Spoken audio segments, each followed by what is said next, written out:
लाल जाल में फंसी कांग्रेस, ये सवाल क्यों खड़ा हो रहा है? दरअसल 16 अप्रैल को 29 नक्सलियों को सुरक्षा बलों ने एनकाउंटर में ढेर कर दिया। छत्तीसगढ़ के कांकेर के जंगलों में चलाए गए ऑपरेशन में 3 जवान जख्मी भी हो गए। लेकिन कांग्रेस के कुछ नेता नक्सलियों के खिलाफ चलाए गए ऑपरेशन को फेक बताने से बाज नहीं आ रहे। कांग्रेस प्रवक्ता सुप्रिया श्रीनेत ने तो मारे गए नक्सलियों को शहीद का दर्जा तक दे दिया। स्पेशल रिपोर्ट में देखिए कैसे कांग्रेस लाल जाल में फंस गई है।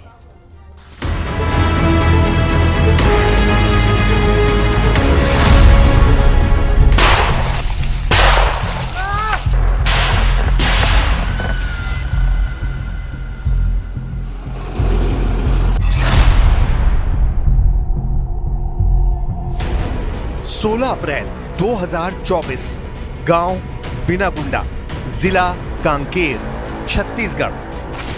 गोलियों की तड़तड़ाहट से 4 घंटे बिनागुंडा गांव थर्राता रहा।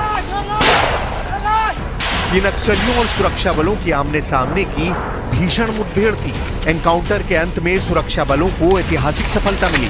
29 नक्सली ढेर हो चुके थे, जिसमें 15 खूंखार लेडी नक्सल कमांडो थी। साथ ही एनकाउंटर में टॉप नक्सल कमांडर शंकर राव मारा गया था। लाल आतंक के खिलाफ सुरक्षा बलों के सबसे सफल ऑपरेशन में मारे गए नक्सलियों के पास से विध्वंसक हथियारों का जखीरा भी बरामद हुआ। जो हथियार मिले उनकी लिस्ट देखिए।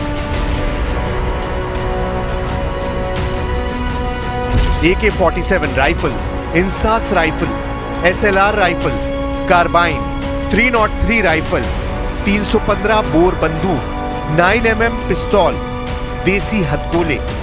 यानी कांकेर के जंगलों में ढेर हुई नक्सल टोली लोकसभा चुनाव में आतंक फैलाने के इरादे से जुटे थी। लेकिन सुरक्षा बलों की मुस्तैदी ने खूनी नक्सलियों का काम तमाम कर दिया। कांकेर एनकाउंटर में सुरक्षा बलों के 3 जवान भी गंभीर जख्मी हुए। लेकिन पूरे देश में कांकेर एनकाउंटर के लिए सिक्योरिटी फोर्स की सराहना हुई। खुद केंद्रीय गृह मंत्री ने शाबाशी दी। अमित शाह ने सोशल मीडिया पर संदेश देकर ऐतिहासिक सफलता के लिए शूरवीरों को सलाम किया। लेकिन कांकेर एनकाउंटर पर कांग्रेस पार्टी ने सेल्फ गोल कर दिया।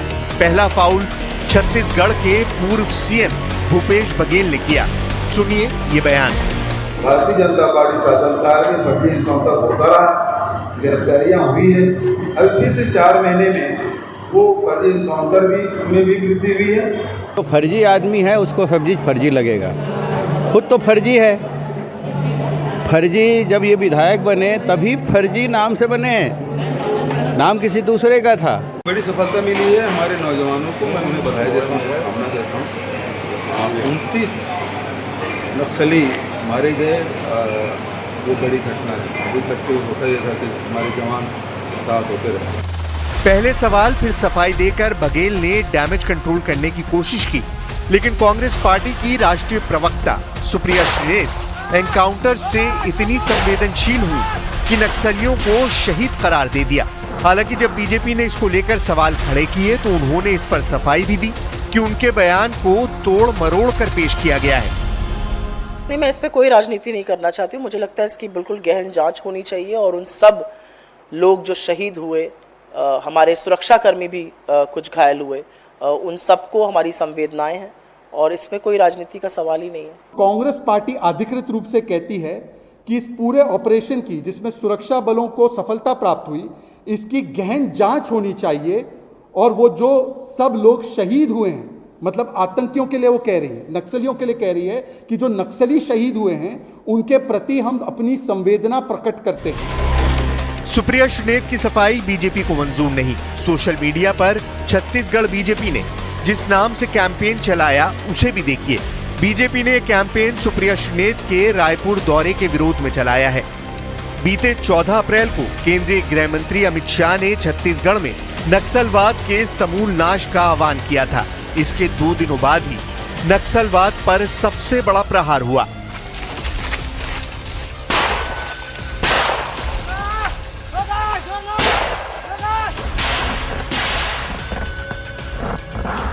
मोदी जी ने नक्सलवाद को पूरे देश से समाप्त किया है। एक उसकी पूंछ बची है सिर्फ छत्तीसगढ़ में। मैं आपको विश्वास दिलाता हूं, मोदी जी को तीसरी टर्म दे दीजिए। 3 साल में नक्सलवाद को हम समाप्त कर देंगे। मोदी सरकार नक्सल आतंक के सफाए के संकल्प को पूरा करने में लगी है। हालांकि सबसे बड़ी समस्या के समाधान पर सियासी वार पलटवार शुरू हो गया, जिसे सुरक्षा बलों के मनोबल के लिए बीजेपी बेहद नुकसानदेह साबित करने की कोशिश में है। वहीं हकीकत ये भी है कि नक्सलवाद का फन कुचलने में सुरक्षा बल काफी हद तक कामयाब हो रहे हैं।